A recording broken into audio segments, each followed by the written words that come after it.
we're not doing a good job explaining what it means for women to be fully integrated in the economy. We're talking about a significant increase in GDP. We're talking about a better economic recovery from the pandemic. We're talking about driving the sustainable development goals. We cannot ignore them. We definitely need to do a better job communicating this.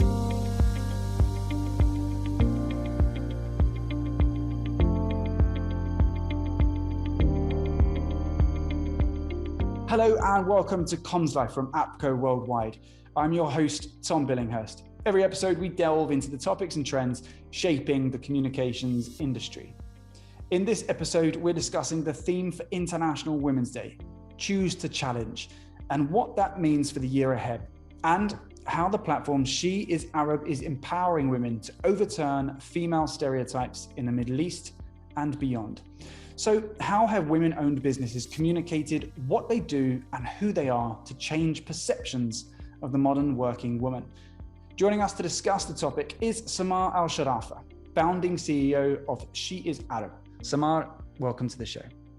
Thank you very much, Tom. It's a pleasure to be here today.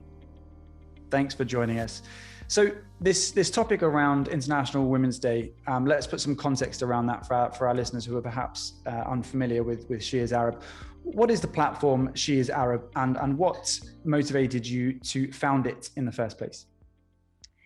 Well, She is Arab is a platform dedicated to connect and enable Arab women by building an active and collaborative community for them, and offering them a range of curated services and opportunities for their growth and development, and with a real focus on increased representation. So the real trigger for starting She's Arab was actually us walking into a conference and not seeing enough women in the room, or seeing the same faces over and over again.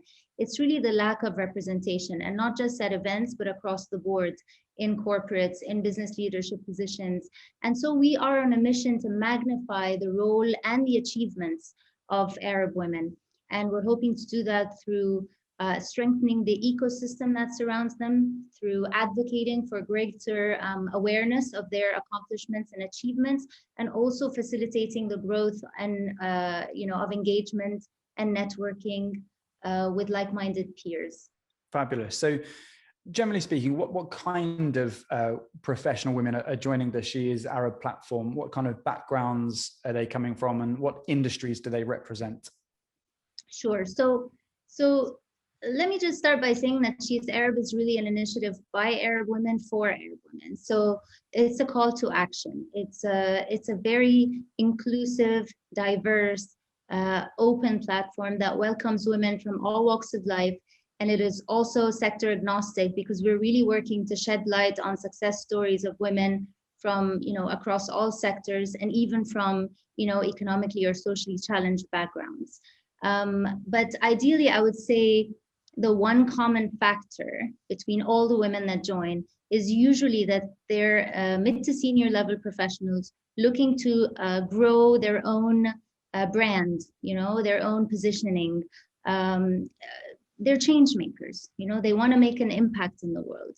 And we do have a few C-suite executives who have joined us along the way from the outset and have given us major support from the start, because they really believe in our mission and in the reason why we're doing what we're doing. So you mentioned there, Samar, it's about enabling professional women to develop their brand and grow, and really ratchet up their positioning in their field. So I'm wondering, from a communications perspective, what tools and what platforms you are advising the women in She is Arab to use to really push that forwards? To be honest, it obviously depends on their background and which profession they operate in. I mean, personally, LinkedIn is my go-to platform, for example, and I highly recommend it to most women. I encourage them within the network to grow it and focus on their presence on it, because if we are to focus on their economic empowerment, we would want them to interact mostly with, peers, professionals across the world. But every social media platform, as you know, serves a different purpose. So perhaps if someone is in retail or fashion. Instagram might work better for them because it's obviously more visual. You could be more active on Twitter if you really need to be like momentarily present, in the moment, what you do. I may be a bit old when it comes to TikTok and now Clubhouse. That's a totally different ball game, so I wouldn't go there just yet. Amazing stuff. So when it comes to using LinkedIn as a tool, are you walking your members through what to post and how to position themselves in terms of language? Is it advisory?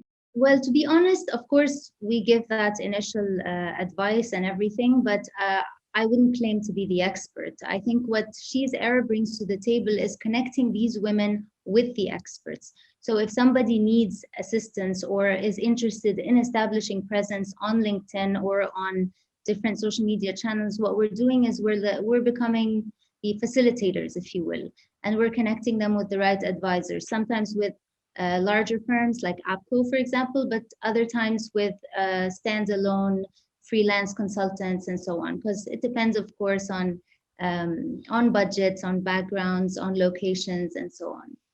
Great. Now, the theme that we alluded to in the introduction for this year's International Women's Day is choose to challenge.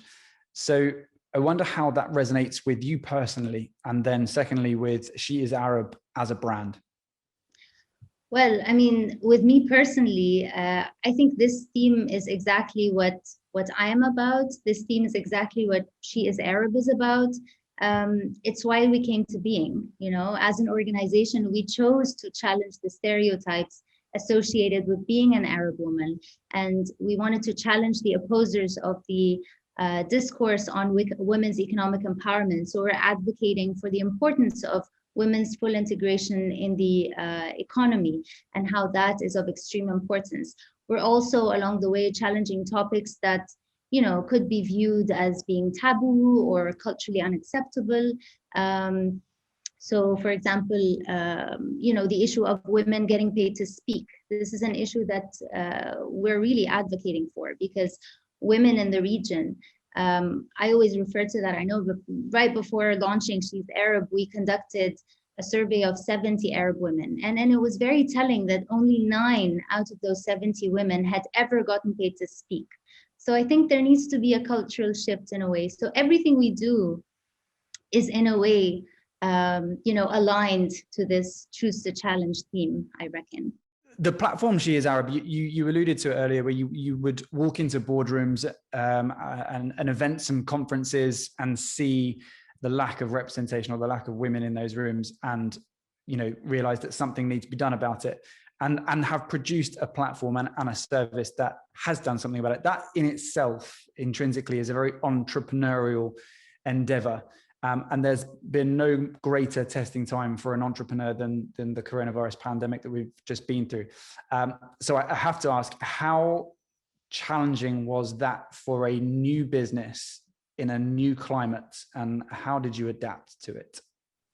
To be honest, just like many other entrepreneurs, the pandemic hasn't been kind to us. Our business model was built, a large part of it was built on the events industry.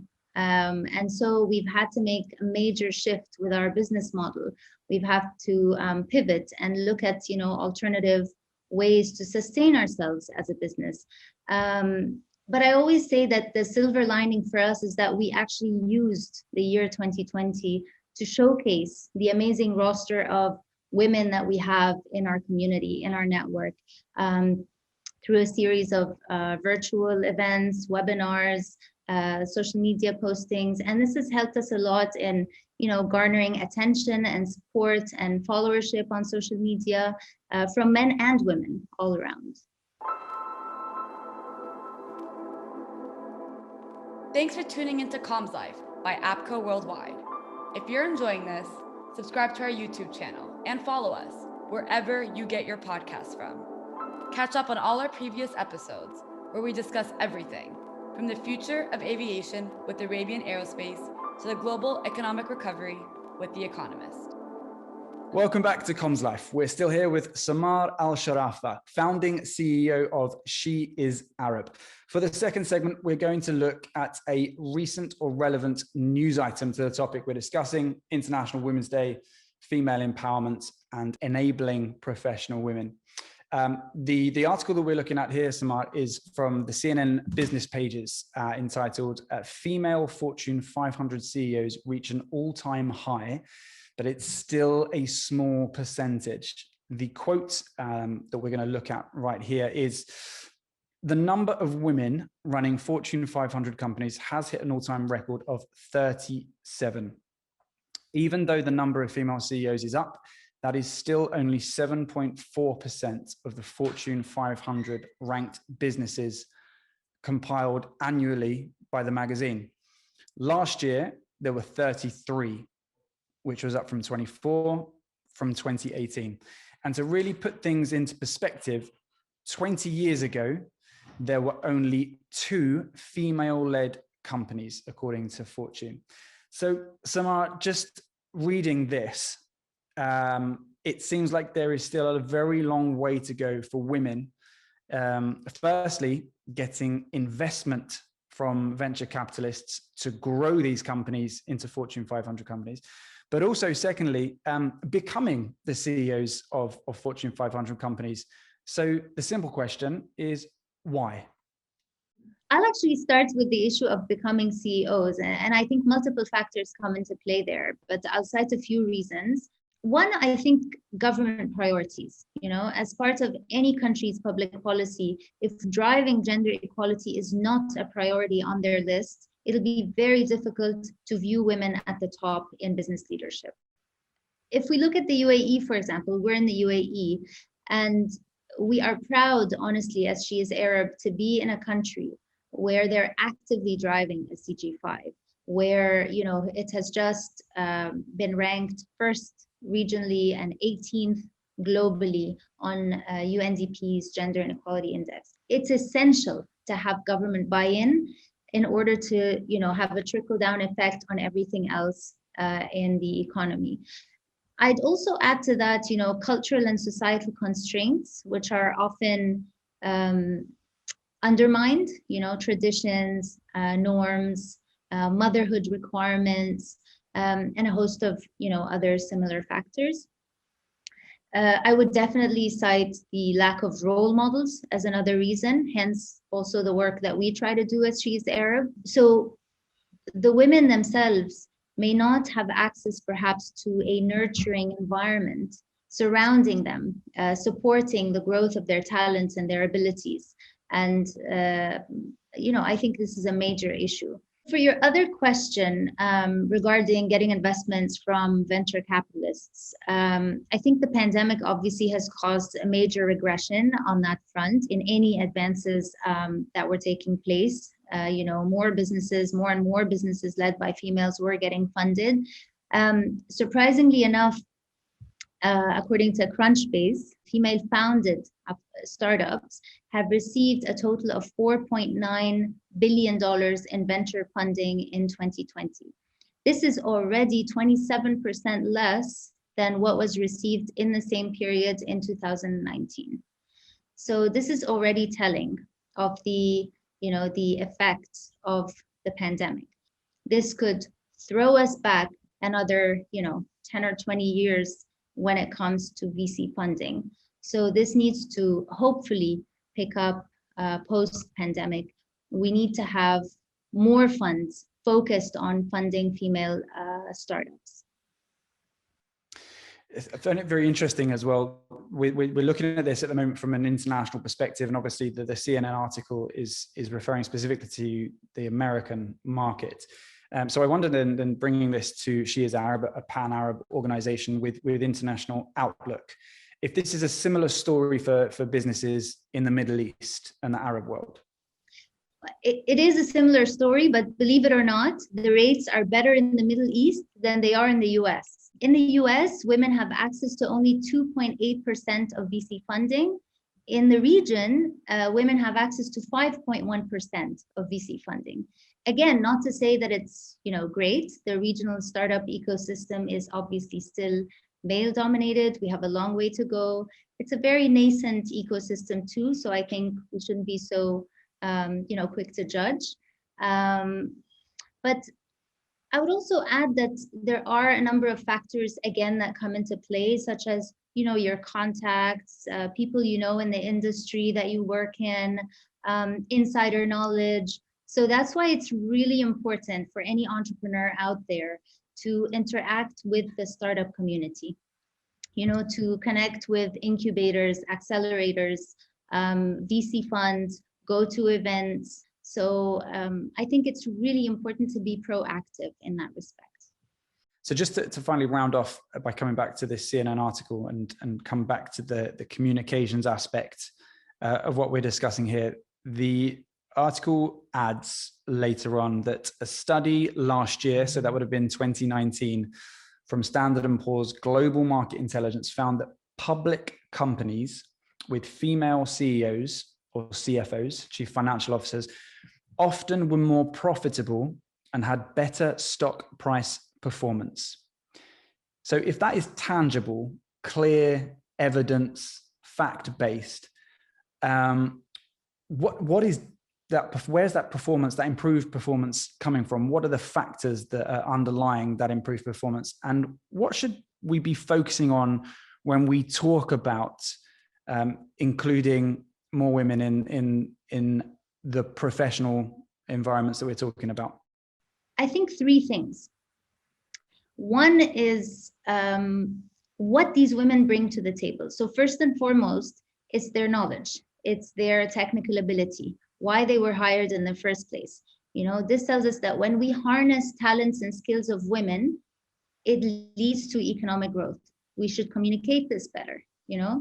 Second, I would say is leadership styles. COVID-19 brought this to the surface, with new empathy-driven leadership models that we hadn't seen before or weren't covered necessarily by the media as widely as they were during this time, such as Prime Minister of New Zealand, Jacinda Ardern, and how she managed her country, for instance. And third, I really believe we should communicate what I like to call the full circle better. We're not doing a good job explaining what it means for women to be fully integrated in the economy. We're talking about a significant increase in GDP. We're talking about a better economic recovery from the pandemic. We're talking about driving the Sustainable Development Goals. If you disregard SDG 5, which is gender equality, you affect all other, all 17 goals really. So I think women are community builders. They're 50% of the population. We cannot ignore them. We definitely need to do a better job communicating this.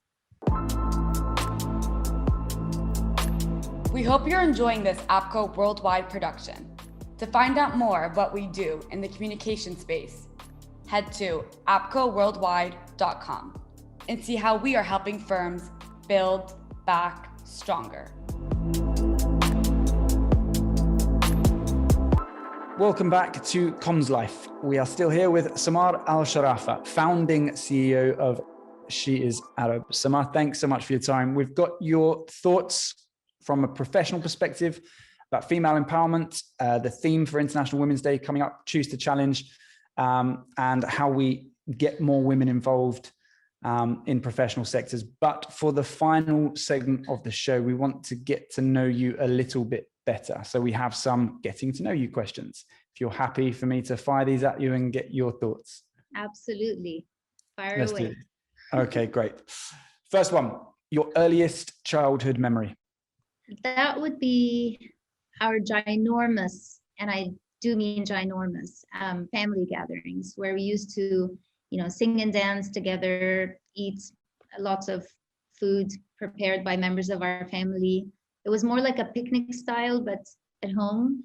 And I really, really miss those. We're now like all over the world, spread all over the world. So my childhood was in Egypt, actually was in Cairo. And I really miss those days. Books or music? I can't choose. I love both. And I don't think I can live without either of them. Someone you admire.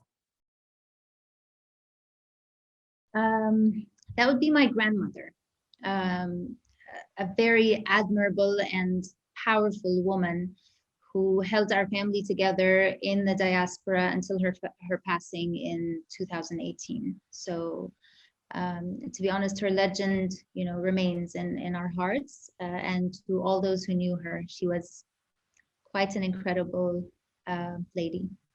I miss her. Samar Alshorafa, thank you so much for your time. Thank you, Tom. It was a pleasure being with you. Thanks for listening to Comms Life. If you liked that, leave us a rating on Apple Podcasts.